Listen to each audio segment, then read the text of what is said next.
Hello everyone and welcome back for another Templar PvP commentary, and man, I have been absolutely loving my build in the Elsweyr patch. It is so fun playing Stamina Templar, and of course I've gotten a lot of requests from you guys to play the Magicka Godplar build. We will be playing that in the near future. Don't worry guys, I've just got to finish leveling up my new character for it on the live server.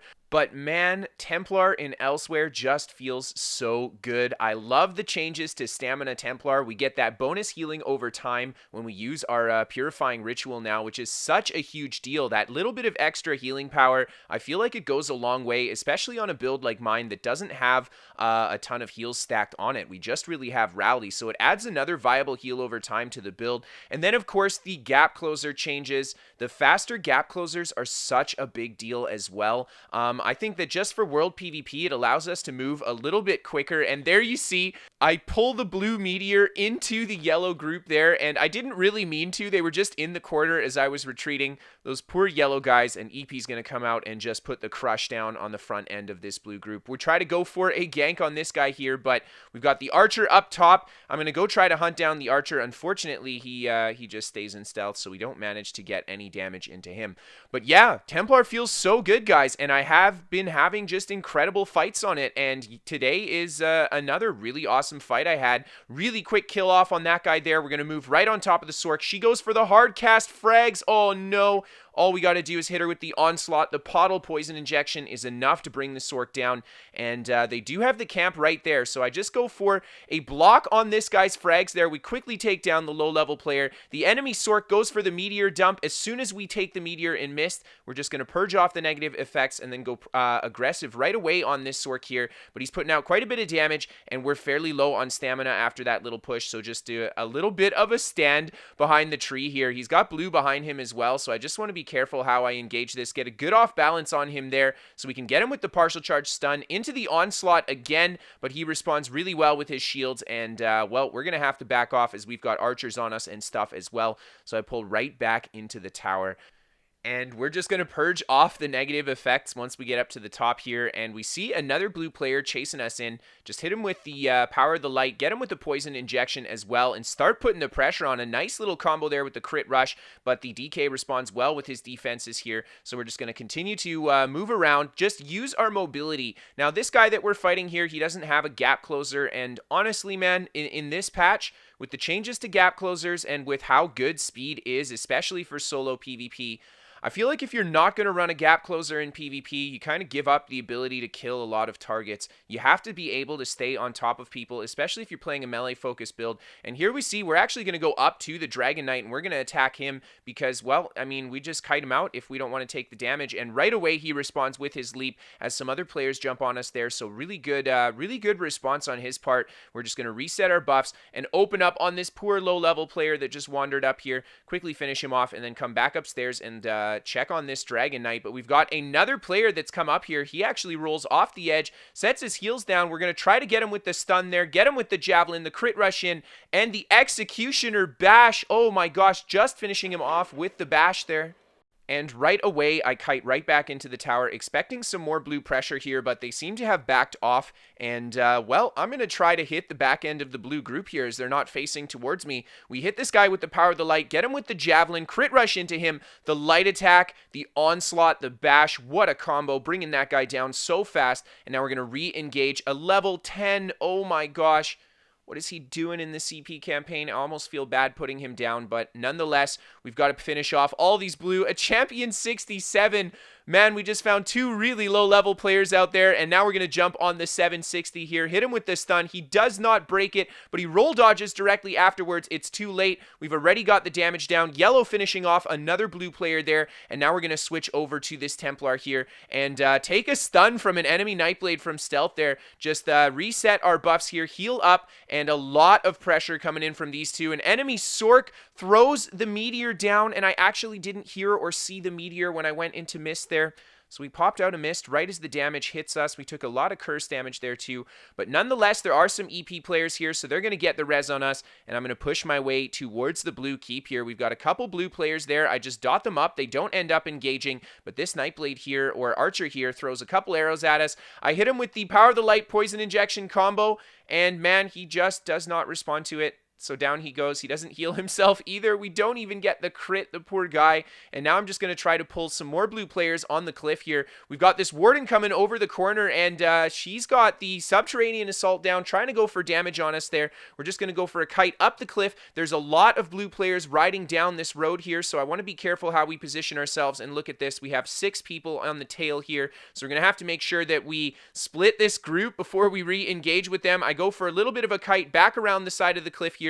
Get back behind this tree, and we find the Warden by himself in the corner here. Hit him with the Javelin. I try to crit rush into him. Unfortunately, because he was in the air when I stunned him, the crit rush does not register, so we're forced into using the precog to escape that, and we're going to go right back into the mist form and back up the rocks here. And as I come up the rocks, I of course see more blue players coming down the road. So I'm not going to be able to hold this position here. We're going to get piled on by the blue too fast, so I decide to use that speed that I've put on my build. We're going to move around really quickly here and just break a bit of distance from this group just to make sure that we don't have to fight all these blue at the same time. We have one overextender here. Huge combo there off the Pottle crit rush, and we finish him off after the dodge roll with a well-timed executioner there, just waiting for him to complete the roll before we slam it down. And then right away, we're just going to go on top of the 760 player. He wanted to go for the res.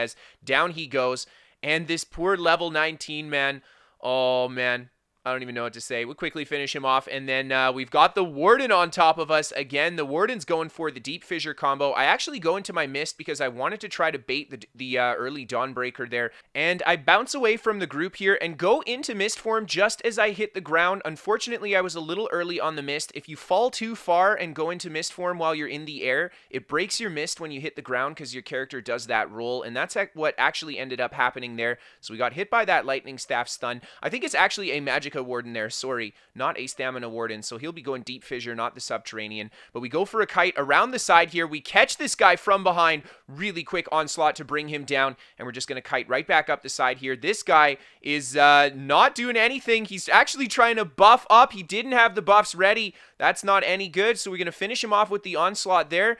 And I'm just going to stick around this tree and reopen on the Warden. The Warden's just pounding a lot of heals there. We get the stun off on him, and he's going to go right away into his Deep Fissure and throw the Lightning Staff stuns down on us. And, well, all I want to do is split this Warden Templar combo up. The Warden Templar combo, Magicka Warden, Mag Templar, is going to be pumping out a lot of healing power, and we've got to try to burst one of them down. So if we can get a good split on these two, we have the potential to bring one down, and then we can work down the last target here.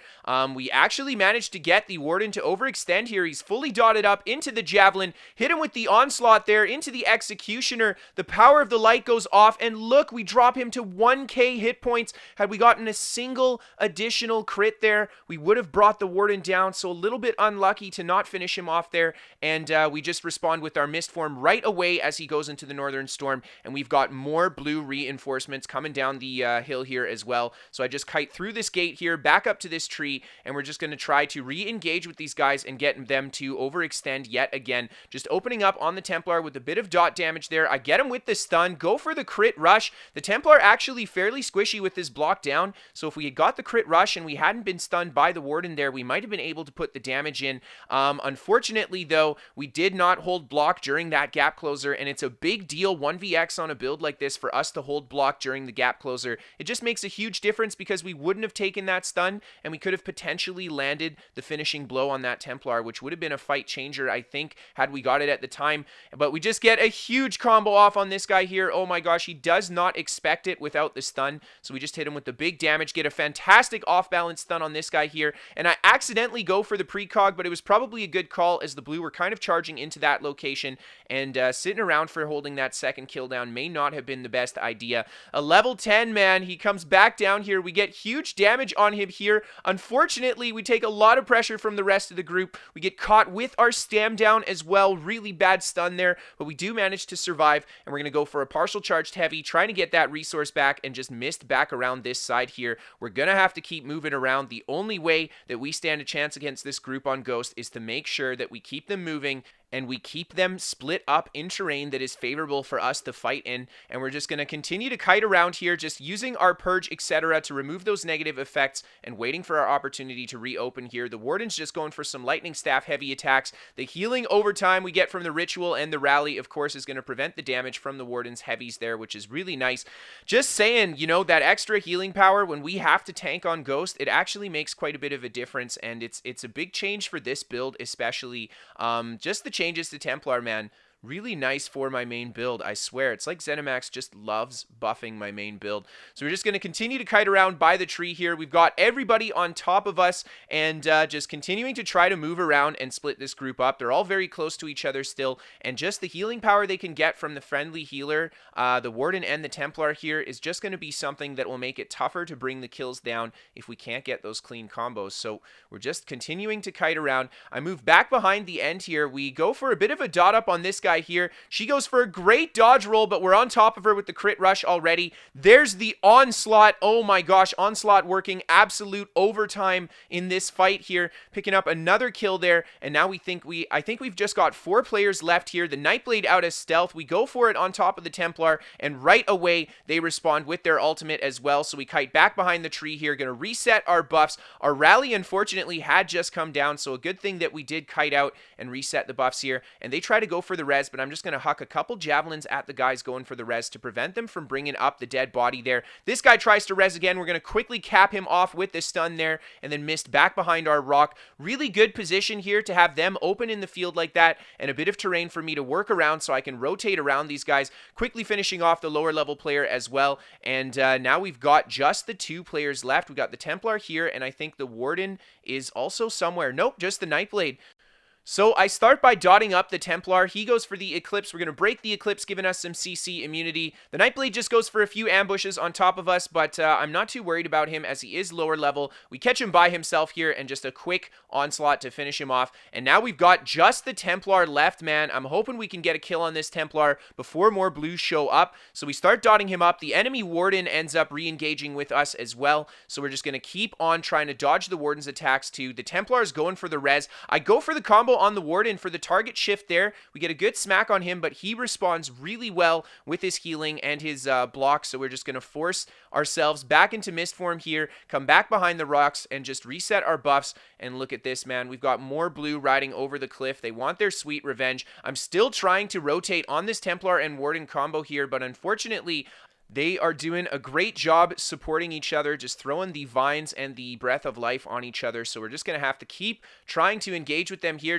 I continue to keep dotting up this Templar. The Templar will continue to purge off my negative effects, but that is totally fine. Honestly, we get a really nice combo on the Plar, nearly bringing him down there, but he does manage to get into his block and heal in time. But continuing to dot up the Templar is a great strategy because it costs them a lot of magicka to purge it off, so we can just put a lot of strain on their resource there. Now, this is where I'm going to let the fight play out for you guys. The blue reinforcements come in strong, but I do my best to fight them off. So thank you guys so much for watching the video. I hope that you enjoyed it. If you did, hit that like button. If you guys are new here, hit that subscribe button. I create regular ESO content, so if you like PvP stuff, this is the channel for you. If you guys are interested in sending in a video for the top 5, or if you're interested in sending in a build to be featured on the channel, you guys can send that to KristoferESO@hotmail.com, and we go over the top 5 fights live on Twitch together. So if you guys want to be a part of the live voting process, check out my Twitch channel in the description below.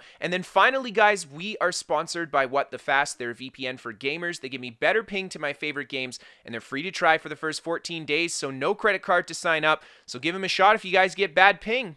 And last but not least, if you guys really love the show and you want to help support it, you can of course become a patron on Patreon. A list of our patrons on the screen there for you guys. So thank you so much for the support, everyone. There's no way I could do this job without your guys' help. So thank you again, everyone, for watching. Thank you for being a part of this, and I hope to see you guys next time. Have a great night, everyone.